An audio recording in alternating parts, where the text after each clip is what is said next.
Good day, mates. This is knowledge time. Welcome, alchemists.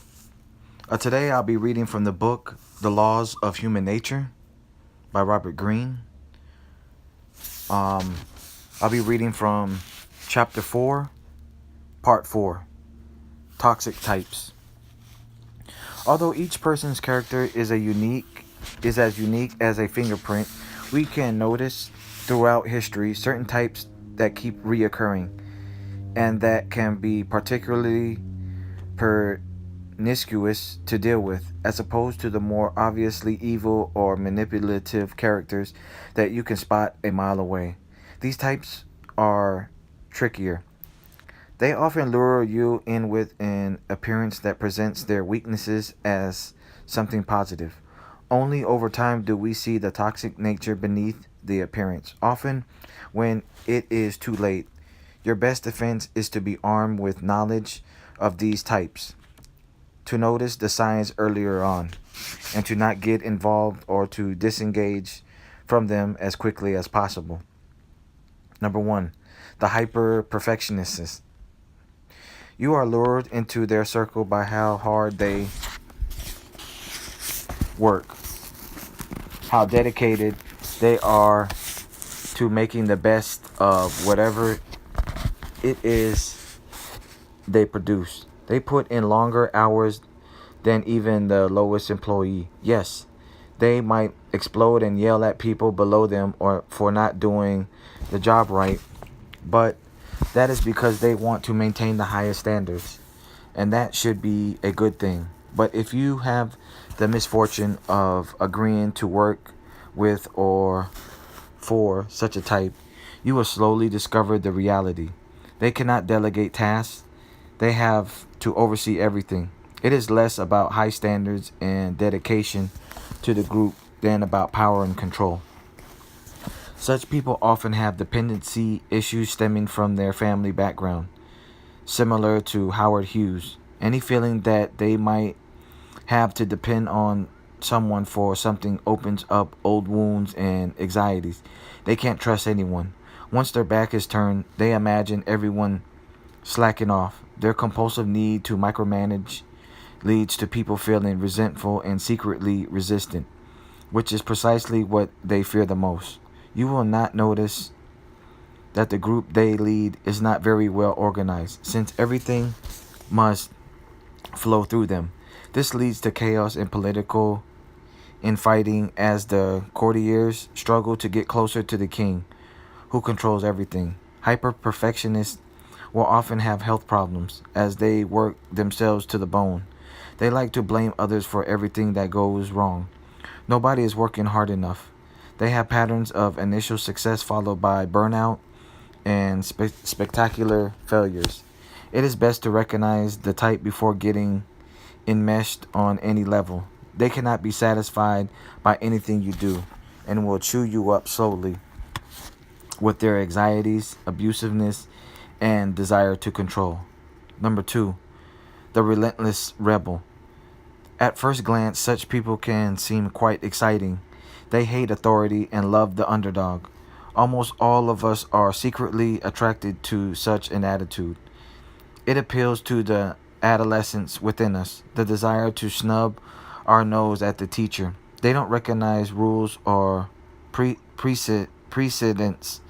Following conventions is for those who are weak and stodgy. These types will often have a biting sense of humor, which they might turn on you, but that is part of their authenticity, their need to deflate everyone, or so you think. But if you happen to associate with this type more closely, you will see that it is something they cannot control. It is a compulsion to feel superior, not some higher moral quality.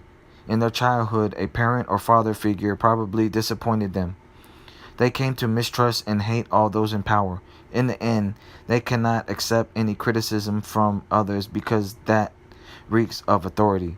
They cannot ever be told what to do. Everything must be on their terms. If you cross them in some way, you will be painted as the oppressor and to be brute of their vicious humor. They gain they gain attention with this rebel pose and soon become addicted to the attention. In the end, it is all about power. No one shall be above them. Excuse me. And anyone who dares will pay the price. Look at their past history. They will tend to split with people on very bad terms, made worse by their insults. Do not be lured in by the hipness of their rebel pose. Such types are eternally locked in adolescence, and to try work with them will prove as productive as trying to lock horns with a sullen teenager. Number 3, the personalizer.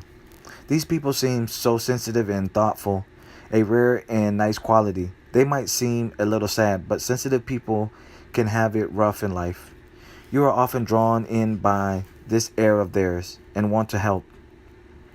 Also, they can appear quite intelligent, considerate, and good to work with. What you come to realize later on is that their sensitivity really in on goes in one direction, inward. They are prone to take everything that people say or do as personal. They tend to brood over things for days, long after you have forgotten some innocuous comment that they have taken personally. As children, they have a galling feeling that they never got enough from their parents. Love, attention, material possessions. As they get older, everything tends to remind them of what they didn't get. They go through life resenting this and wanting others to give them things without their having to ask. They are constantly on guard. Are you paying them attention? Do you respect them? Are you giving them what they paid for? Being somewhat irritable and touchy, they inevitably push people away, which makes them seem more sensitive at some point. They start to have a look of perpetual disappointment. You will see in their life a pattern of many falling outs with people, but they will always see themselves as the wrong party. Do not ever inadvertently insult such a type. They have a long memory and can spend years getting back to you. If you recognize the type early enough, it's better to avoid them, as they will inevitably make you feel guilty for something. Number 4, the drama magnet. They will draw you in with their exciting presence. They have unusual energy and stories to tell. Their features are animated and they can be quite witty. They are fun to be around until the drama turns ugly. As children, they learned that the only way to get love and attention that lasted was to enmesh their parents in their troubles and problems, which had to be large enough to engage the parents emotionally over time. This became a habit, their way of feeling alive and wanted. Most people shrink from any kind of confrontation, but they seem to live for it. As you get to know them better, you hear more stories of bickering and battles in their life, but they manage to always position themselves as the victim. You must realize that their greatest need is to get their hooks into you by any means possible. They will embroil you in their drama to the point that you will feel guilty for disengaging. It is best to recognize them as early as possible before you become enmeshed and dragged down. Examine their past for evidence of the pattern and run for the hills if you suspect you are dealing with such a type. Number 5, the big talker. You are impressed by their ideas, the projects that they are thinking about. They need help. They need backers, and you are sympathetic. But step back for a moment and examine their record for signs of past achievements or anything tangible. You might be dealing with a type that is not overly dangerous but can prove maddening and waste your valuable time. In essence, these people are ambivalent. On the one hand, they are secretly afraid of the effort and responsibility that go with translating their ideas into actions. On the other hand, they crave attention and power. The two sides go to war within them, but the anxious part inevitably wins out and they slip away at the last moment. They come up with some reason for getting out of it. After you have committed to them, they themselves never finish anything. In the end, they tend to blame others for not realizing their visions, society, nebulous and antagonistic forces, or bad luck. Or they try to find a sucker who will do all of the hard work in bringing to life their vague idea, but who will take the blame if it all goes wrong. Often such people had parents who were inconsistent, would turn on them suddenly for the smallest misdeed. Consequently, their goal in life is to avoid situations in which they might open themselves up to criticism and judgment. They handle this by learning to talk well and impressing people with stories, but running away when called to account, always with an excuse. Look carefully at their past for signs of this, and if they seem the type, be amused by their stories, but take it no further. Number 6, the sexualizer. They seem charged with sexual energy in a way that is refreshingly unrepressed. They have a tendency to mix work with pleasure, to blur the usual boundaries for when it is appropriate to use this energy. And you might imagine that this is healthy and natural, but in truth, it is compulsive and comes from a dark place. In their earliest years, such people probably suffered sexual abuse in some way. This could have been directly physical or something more psychological, which is the parent expressed through looks and touching that was subtle but inappropriate. A pattern is deeply set from within and cannot be controlled. They will tend to see every relationship as potentially sexual. Sex becomes a means of self validation, and when they are young, such types can lead an exciting, promiscuous life, as they will tend to find people to fall under their spell. But as they get older, any long periods without this validation can lead to depression and suicide, so they become more desperate. If they occupy positions of leadership, they will use their power to get what they want, all under the guise of being natural and unrepressed. The older they get, the more pathetic and frightening this becomes. You cannot help or save them from their compulsion. Only save yourself from entanglement with them on any level. Number 7, the pampered princess. They will draw you in with their regal air. They are calm and ever so slightly imbued with a feeling of superiority. It is pleasant to meet people who appear confident and destined to wear a crown. Slowly you might find yourself doing favors for them, working extra hard for no pay, and not really understanding how or why. Somehow they express the need to be taken care of, and they are masters at getting others to pamper them. In childhood, their parents indulged them in their slightest whim and protected them from any kind of harsh intrusion from the outside world. There are also some children to incite this behavior in their parents by acting especially helpless, whatever the cause. As adults, their greatest desire is to replicate this early pampering. It remains their lost paradise.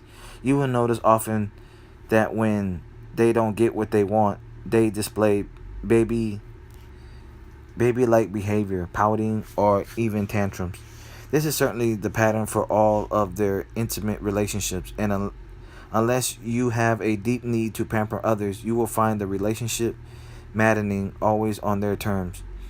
They are not equipped to handle the harsh aspects of adult life and either manipulate a person into the pampering role or resort to drinking and drugs to soothe themselves. If you feel guilty for not helping them, it means you are hooked and should look to take care of yourself instead. Number 8, the pleaser. You have never met anyone so nice and considerate. You almost can't believe how accommodating and charming they are. Then slowly you begin to have some doubts, but nothing nothing you can put your finger on. Perhaps they don't show up as promised or don't do a job so well. It is subtle. The further this goes, however, the more it seems like they are sabotaging you or talking behind your back. These types are consummate courtiers, and they have developed their niceness not out of a genuine affection for their fellow human, but as a defense mechanism. Perhaps they had harsh and punishing parents who scrutinized their every action, smiling, and a deferential front was their way of deflecting any forms of hostility, and it becomes their patterns for life. They also probably resorted to lying to their parents, and they are generally practiced and expert liars. Just as when they were children, behind the smiles and flattery is a great deal of resentment at the role they have to play. They secretly yearn to harm or steal from the person they serve or defer to. You must be on your guard with people who actively exert so much charm and politeness past the point of what is natural. They can turn out to be quite passive aggressive, particularly hitting you when your guard is down. Number 9, the savior. You cannot believe your good luck. You have met someone who will save you from your difficulties and troubles. Somehow they recognize your need for help, and here they are with books to read, strategies to employ, the right foods to eat. In the beginning, it is all quite seductive, but your doubts begin the moment you want to assert your independence and do things on your own. In childhood, these types often had to become the caregivers of their own mother, father, and siblings. The mother, for instance, made her own needs the primary concern of the family. Such children compensate for the lack of care that they receive with the feeling of power that they derive from the inverted relationship. This sets a pattern. They gain their greatest satisfaction from rescuing people, from being the caregiver and savior. They have a nose for those in possible need of salvation, but you can detect the compulsive aspect of this behavior by their need to control you. If they are willing to let you stand on your own 2 feet after some initial help, then they are truly noble. If not, it is really about the power they can exercise. In any event, it is always best to cultivate self-reliance and tell saviors to save themselves. Number 10, the easy mortalizer. They communicate a sense of outrage at this bit of injustice or that, and they are quite eloquent. With such conviction, they find followers, including you, but sometimes you detect cracks in their righteous veneer. They don't treat their employees so well. They are condescending to their spouse. They may have a secret life or vice you catch glimpses of. As children, they were often made to feel guilty for their own strong impulses and desires for pleasure. They were punished and tried to repress these impulses.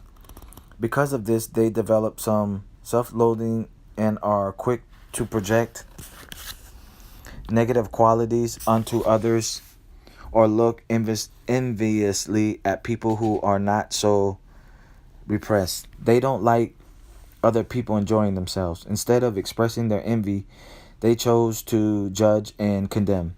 You will notice in the adult version a complete lack of nuisance. People are good or evil, no middle ground.